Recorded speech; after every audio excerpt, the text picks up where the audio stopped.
হচ্ছে যে আমাদের মমতা ব্যানার্জি আমাদের এখানে এসেছেন।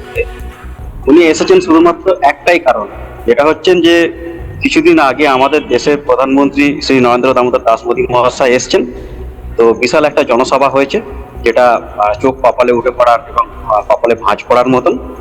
সেটা দেখে সেই জায়গাটা থেকে কোনো একটা জায়গায় যেন মনে হচ্ছে যে আমার যেখান থেকে সিঙ্গুরে আমার উঠেছি, সেই সিঙ্গুরের জায়গাটা হয়তো আমার কোনো জায়গায় সরে যেতে চলেছে।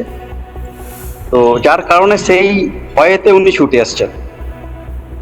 উনি না, মানে যে মানুষটা 2011 সালে সিঙ্গুরকে শ্মশান বানিয়েছে সেই মানুষটাই বলছে সিঙ্গুরে এবার ইন্ডাস্ট্রি হবে। এইটা আদৌ বিশ্বাসযোগ্য কিনা সিঙ্গুরবাসীর কাছে আমার এটাই জানা। তৈরি করা ইন্ডাস্ট্রি যে ভেঙে দেয়, তার মুখে এই কথাটা কি মানায়? এই জায়গাতে এখানে আমরা এই মাঠের চারিপাশে যত গ্রাম আছে, গ্রামের প্রত্যেকটা মানুষের কাছে আমরা কথা বলেছি। প্রত্যেকটা মানুষের বক্তব্য একটাই, যে আমাদের মাথায় মমতা ব্যানার্জি পা দিয়ে মুখ্যমন্ত্রী চেয়ারে বসেছে। এটা এলাকার মানুষের খবর, এলাকার মানুষের বক্তব্য।